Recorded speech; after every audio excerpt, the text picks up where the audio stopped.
everybody. Welcome to or welcome back to Mindful Scrolling, where we stop doom scrolling and start scrolling mindfully together. I don't think that's that much of a catchy, catchphrase. I think I need to come up with something better, but there you have it. Hey guys, it's Michaela. I am here for episode 5 of the Mindful Scrolling podcast. Thank you to those who have been listening. It means a lot to me. Let's just jump into today's topic, which, this kind of seems like a theme nowadays. I don't have a super well thought out topic for today. But I got a little bit of idea, so we're just gonna roll with it and see what happens. All right, so let's see. Wow. Another week has gone by. It was definitely more of a low-key week for me. Let me know if you like hearing these little life updates or not in the beginning of the podcast, and I will continue them. If not, and you like something a little bit more structured, also let me know that, and I can see what I could do here. So today we are going to be talking about color and how that has personally been, I think, a huge indicator in my life that I am starting to heal internally, and we'll get more to that in a little bit. But real quick, morning moments. So I'm gonna say last week, and yes, this does apply to this morning, but last week was a weird one for me. I was definitely in a funk, and I didn't really have a reason to be in one. Have you ever been through that?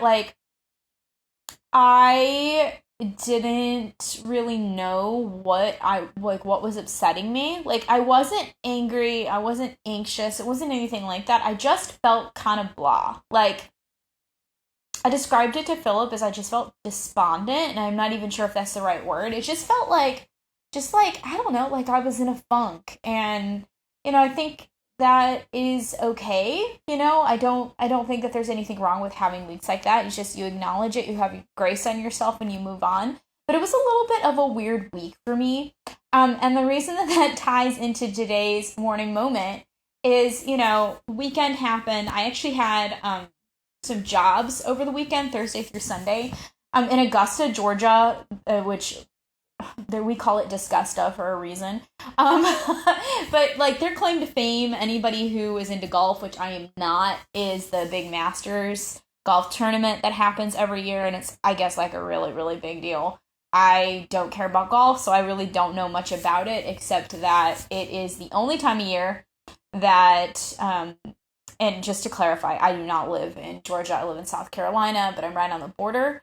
For those, it's the only time of year that Augusta really gets any tourism. So for those that are really into golf, I mean, it brings in celebrities and all kinds of things. So it's a huge deal. It's really busy. You don't want to go out and drive anywhere, really do anything, because it's just jam-packed. So I actually did some cleaning for a newer client for me, and I just went and did some light housekeeping for people that were renting her house Thursday through Sunday. So that was interesting. It definitely kept me a little bit busy. But all that to say, to tie into my morning moment, I was just feeling kind of in a funk, even though I wasn't there was things to do. I wasn't necessarily bored. I was just in a funk. And then this morning I got up and I decided to do something that I haven't done in a while in my morning devotions, and that was just putting on some worship music and just sitting still and kind of meditating as I was listening to the music. I used to do that all the time several years ago. I actually haven't really done it in a long time, which is sad, but I used to just sit and just let the Holy Spirit talk to me. And I kind of got out of that, just kind of routines. I think there's benefits to routines, but also sometimes you lose that passion when it's just a routine, especially when it comes morning or daily quiet time devotions with Jesus. But I just sat and I just let the Holy Spirit speak to me, and when I tell you that he hit me hard, it was awesome, guys. I was listening to my absolutely favorite worship leader of all time, Mac Brock. And I just absolutely love his music, and his lyrics are always so hard hitting. But I just sitting there quietly meditating, listening to the music just like hit me so hard, and I was able to pray and in a way that I haven't in a really, really long time. So that was an awesome way to kind of push me out of this like weird mood that I've been into, just realizing like, hey, life is good and I really don't have anything to be upset about right now. So that was awesome. I'm gonna say that was kind of my little morning moment, just getting to spend that time with Jesus and kind of reevaluating like where I am, especially spiritually right now and emotionally. So that was awesome. Let's see. Obsession of the week. I don't even think I'm doing these in order, but that's okay. Let me think about that for a minute. I'm gonna tie this in with my drink of the week, because I've really been obsessed with just salting my fun drinks. So I like pretty much every morning I've been doing like a salted honey, sometimes coconut oil latte, and that's been incredible. And then doing like salted matcha in the afternoon, iced matcha. So I'm going to say that's my obsession, because I have been waking up and just craving that little bit of salt. And then I was reading about like the health benefits of adding Himalayan salt to like your coffee. And there's actually a ton, and it's just really interesting, because I'm thinking like, okay, if I'm, taking in so much sodium, is that going to cause bloating, or is that going to cause, dehydration? And it actually does the opposite. It helps to like detoxify you and clean you out. So that's really cool. But yeah, I'm gonna say that's definitely been my obsession. I've been waking up just craving that little bit of salt. Oh, it also neutralizes the acid in coffee. So if you're somebody like me and you deal with acid reflux, the acid, or putting a little bit of sea salt or Himalayan salt in your coffee could actually neutralize the acidity. So I thought that was really, really interesting. So I'm gonna say that's been my obsession. The other one, this is a little bit silly, but I really have been wanting to get a matching workout set. I've never felt confident enough to actually go to the gym or go out in public wearing like a sports bra and leggings. But I'm working on accepting myself and, loving myself. And so I decided to go to Target and pick one up. And guys, I'm obsessed with it. I feel so confident. I feel so beautiful. I actually wore it. I think it's called All in Motion brand of activewear that Target carries. I wanted a pair of leggings specifically with pockets, because Philip and I are interval training right now for a 5K next month, and I have been carrying my phone with me every time I go on a run. So I really wanted a pair of leggings with pockets. And I searched, I could not find any that I liked. I finally found this navy blue set, and I'll link it in the show notes. From the All in Motion line that Target carries, and I love it. I'm obsessed with it. I wore it running, and I wore it this morning for my 65 minutes on the elliptical, and it held up so well. I wasn't sure at first about the band on the sports bra, because I actually purposely sized it down, just for more security. And I wasn't sure if that was going to be too tight, and the band is tighter, but it has a really like neat little feature. So it's got a thicker band and it doesn't roll up. It's not like sticky necessarily, but it stays really firmly in place. And I actually love that for working out. Is it something that I'm going to like lounge in? No, but that's really not the point of a workout set anyway.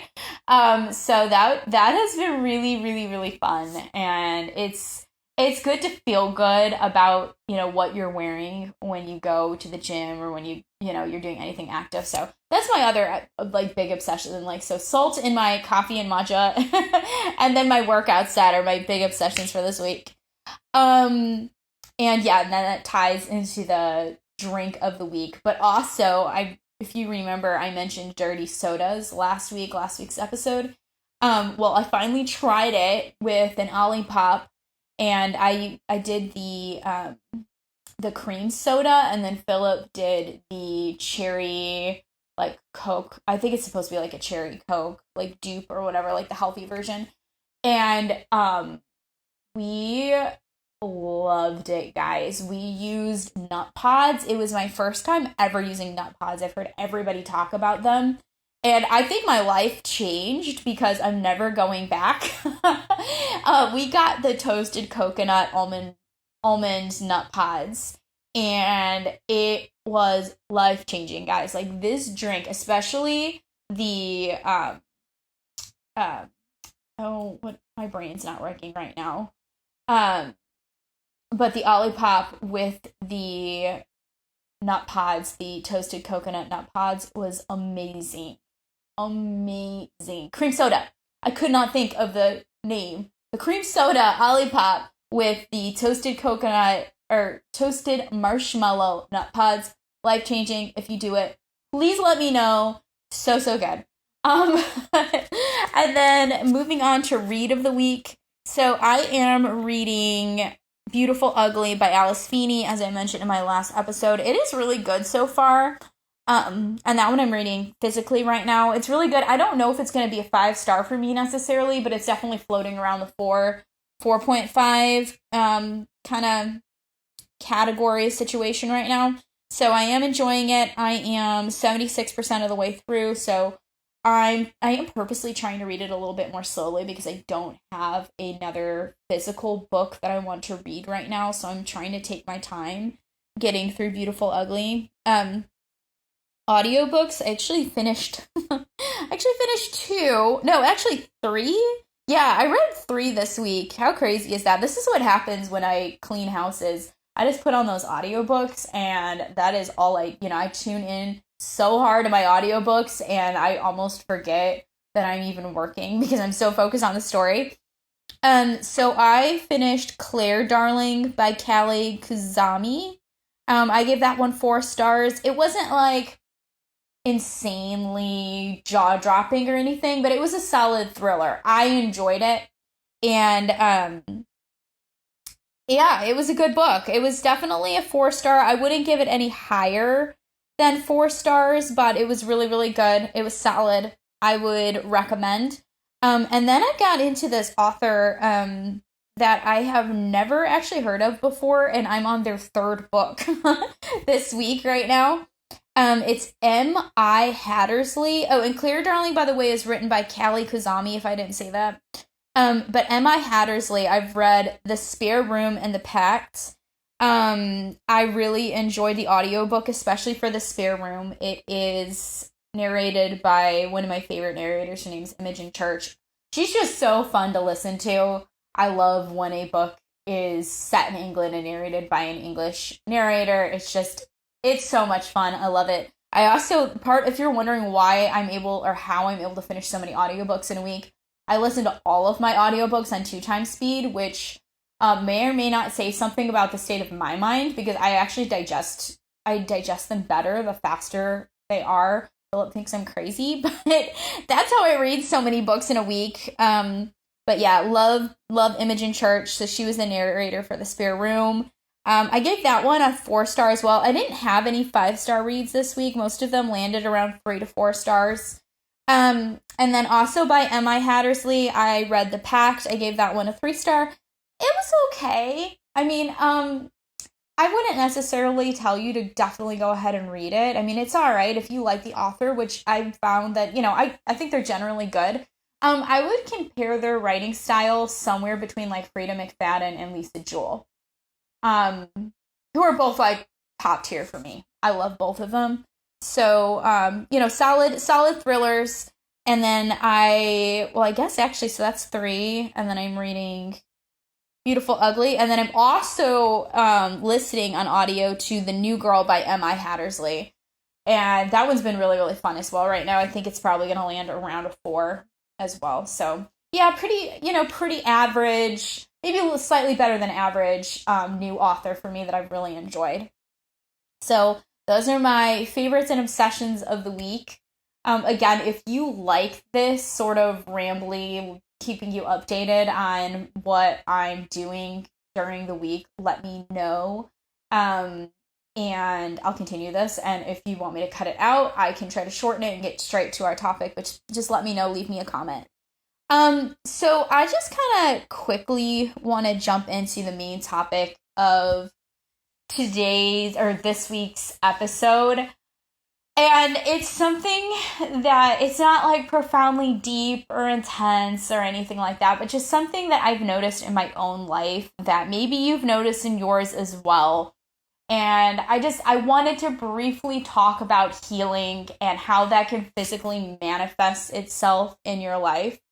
I've noticed slowly over the last 3 months, really, pretty much just since the beginning of this year, that I kind of went from being almost at like my lowest point and not even really sure how I got there, but really being at a pretty low point and then gradually getting better and better and better. Just, mental health, emotional health, physical health, all of those things. And one of the main indicators of that for me is what I started to wear and the way I started doing my hair and kind of going back to the foundation of me and my personality based on that. So let me explain.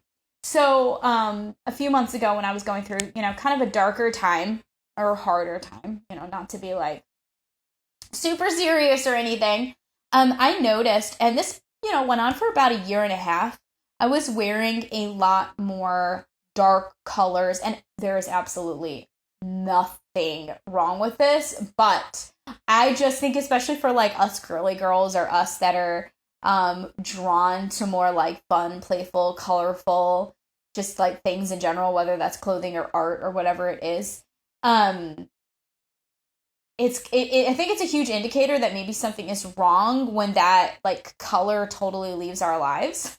And that basically is what happened to me. I started finding myself drawn to, blacks and grays and tans and olives and just very neutral colors. Again, nothing wrong with that. But at the same time, while I was wearing those darker colors, I was also hiding my body. I had gained a little bit of weight and, there's nothing wrong with that. I am not, I'm going to be one of those controversial people. And I'm going to say right now that I'm not one of those people that is going to tell you to just accept your body the way it is if it's unhealthy.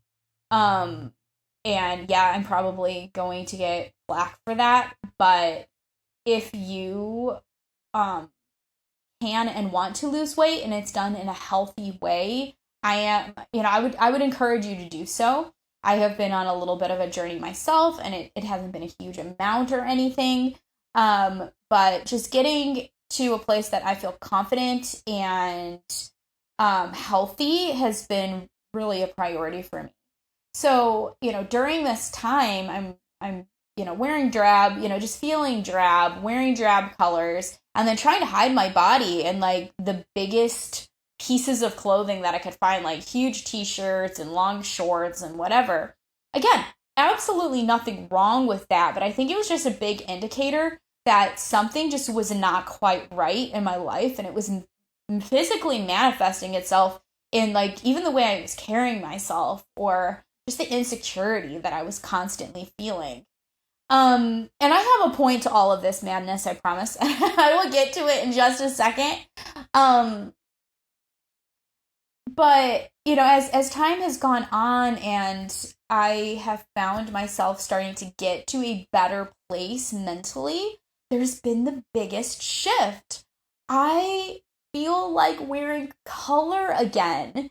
I'm talking like pinks and yellows and blues and greens and bright, happy patterns. Like, I made those jeans that I told you about a couple episodes ago with like bright, pretty butterfly and flower patches, or like I thrifted a pair of overalls because I'm in my overalls era just the other day, and I ordered some strawberry patches on Amazon, and I cannot wait to put these things all over these overalls and have fun, whimsical overalls. And or even the way I've been doing my hair, like I've started putting braids in my hair. I got like a strawberry clip to pull my hair back. I've been wearing my hair natural again with like my natural waves and just taking care of those things. Even getting that workout set. Yes, it's navy blue. It's a dark color, but that's just the one that I found that I liked the fit of the most. It wasn't really about the color. And my point in saying this is that healing can happen. Healing does happen.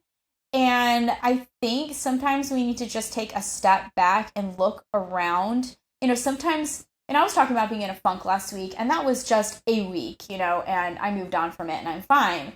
But sometimes that funk state or that sad state or sad phase, even if you don't know what it is, which most of the time you do, look really deep inside yourself and figure out what it is that's causing that and eliminate that from your life.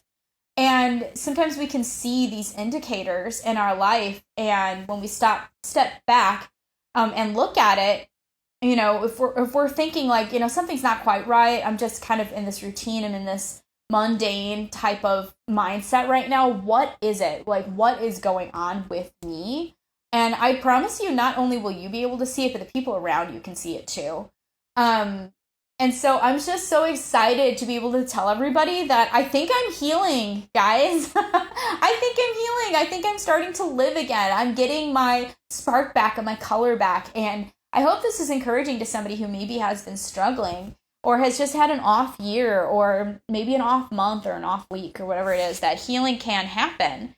I also think it goes into the whole romanticizing your life, because sometimes when we're stuck in routines, which, let me clarify one more time, there is nothing wrong with the mundane of the everyday, okay? I'm not going to sit here and advocate that you go out and like constantly drive yourself crazy finding something new to do or run away from your problems.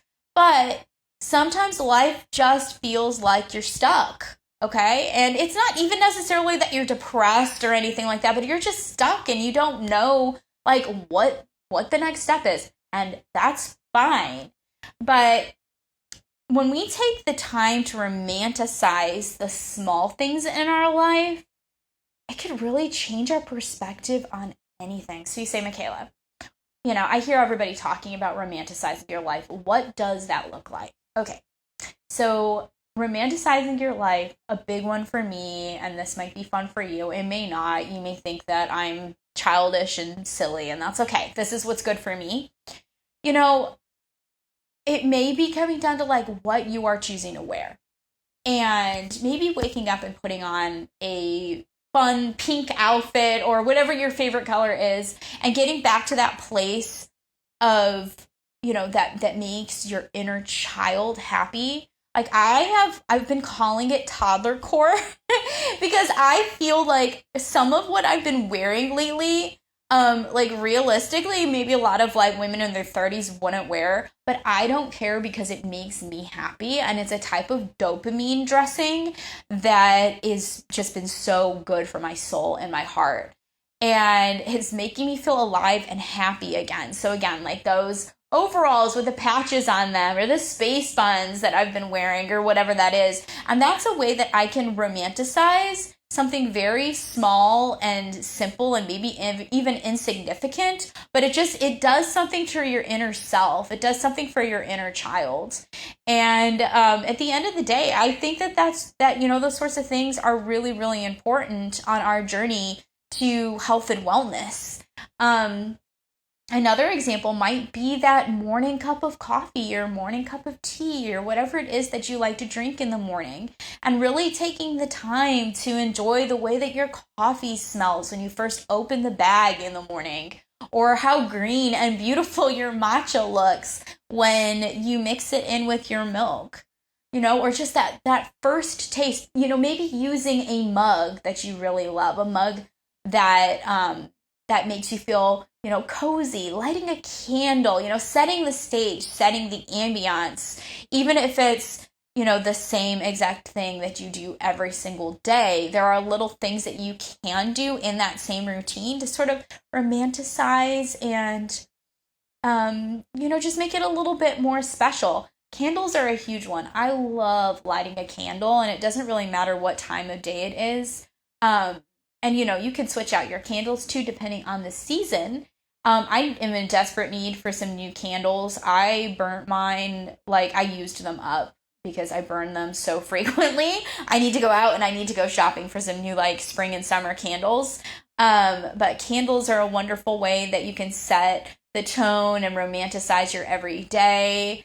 Another one that I really, really love is going on YouTube and finding an ambiance.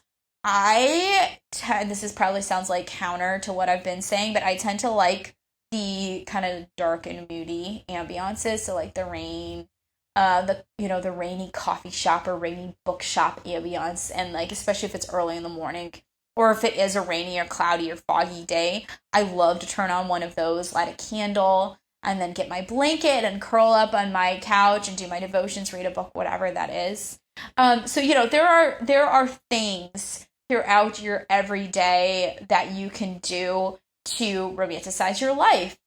I'm a really, really big believer that you are only as stuck as you believe you are.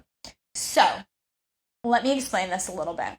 I've done this myself over the years, but at different times in my life, but I've had so many people say things to me like, well, I have this, dream, or I've always wanted to travel outside my town or outside of my state and I never have. And, I hate my job and I feel so stuck in my career and, I went to college for it and now this is the thing that I have to do because I got this degree, whatever. And that kind of baffles me a little bit if I'm being completely honest, because like I understand the commitment and I think commitment is great. And I also understand waiting on God because that's what we're supposed to do. We're Christians. But when you are so unhappy and you're so miserable and you feel so stuck, it's only because you have decided and made the choice to stay stuck in that thing. You have the power. God has given you the motivation to dig deep within yourself and pull yourself up and make the change. Yes, we should and we can pray. But sometimes, and yes, God sometimes has us in waiting tanks and he has us in holding tanks. But sometimes we have to take the first step to make that change. If we're in God's will, which we are as believers, as a believer and you are actively praying and following Jesus, you're in his will already. Okay? So if we're sitting around saying, well, God hasn't opened this door, you're going to know in your own personal like prayer life and time with God if he is opening or closing the door. But sometimes there's these gray areas and, we just feel like if we were able to change this one thing, we could get out of this feeling of stuckness or this funk, or, maybe you've always wanted to start a business, or maybe you've always wanted to make sourdough bread and you never have done it, and you just you've gotta make that starter and, and begin whatever it is. It could be a hobby. It could be a new book that you want to start. It could be reading the Bible in a year, whatever that thing is, working out, becoming healthy, whatever that is. If you wake up and decide to do it and make yourself do it, God is going to bless you. He is going to bless you. So, and again, I think it is a bit of a gray area because there are some things, like I said, that if the door is slammed shut and there's no pushing it open, don't push on that door. But I'm talking about these things where you feel stuck, you feel like you cannot move forward, and it's because of something fear related, or it's just because you feel like you're not good enough or you can't do it. You can. And God will bless you, because ultimately at the end of the day, I really truly believe that God wants us to be happy. Like, we are actually in sin if we're miserable every single day, and he's given us the tools to do the things. So I think at the end of the day, what I'm trying to say is go out and do the thing and take those small steps, even if it is as tiny as getting out and going on a 10-minute walk every day. Those little things add up, and over time, you will see the change in yourself. Doesn't have to be big. Okay, I'm talking big picture. I'm talking like, hey, I want to move across the country. Okay, go do it. Well, some of us can't start there. Some of us have to start small, and that is perfectly fine. Go out and take the walk. Do the first thing. Take the first step. Something that my mom used to tell me all the time was, when I would get overwhelmed and I would say, oh, Mom, I've got all these things that I want to do and I just don't know where to begin. She would always say, what can you do right now? What is something that you can do now? Stop looking into the future. Stop looking far ahead. What is it that you can do right now? And, stopping and remembering that and putting things into perspective has gone very, very, very far in my personal life. What can you do right now? You can go out and you can take that walk. You can wake up every day and you can open your Bible and you can read it. You can get on the treadmill and walk for 5 minutes. You can choose to eat the healthy option instead of going and getting fast food for dinner. There are little things that we can do every single day that will, over time, improve how we feel internally and who we are externally. And, maybe when that time comes, you'll start seeing color in your life again. And it may not actually be like the things that you're wearing, but maybe you'll start seeing color and the sunshine when you go outside or when you step out on your porch. So that's my little spiel for the week. Like I said, kind of a loose topic type of situation again. I'm going to be so real with you. I did not even want to record this today. But I'm glad I did. I'm glad that I made myself do it. I feel better just talking about being motivated because I consider myself a motivated person, but, sometimes it's easy to fall into that mindset of routine and mundane and there isn't sparkle and there isn't joy in life. And that's just simply not true because no matter where you are, who you are, there are always good things around you. You've just got to look up and find them. Maybe you need to go check out a new coffee shop in your town that you've never been to before, or find a thrift store and, get lost just looking at, the things that you can, maybe even things to decorate your house or, a new wardrobe, whatever it is. You go to find a bookstore, find a book you've never thought about or an author you've never heard of before. Find a chair and sit and read it. If you like the book, buy the book. There's always, we can find little ways to bring joy and romanticize the mundane and the everyday. We just have to be willing to put ourselves out there. So, a little bit of a shorter episode today, guys. As always, if you liked this episode, please leave me a comment. Please subscribe to this channel. And I will see you next week. Love you. Bye.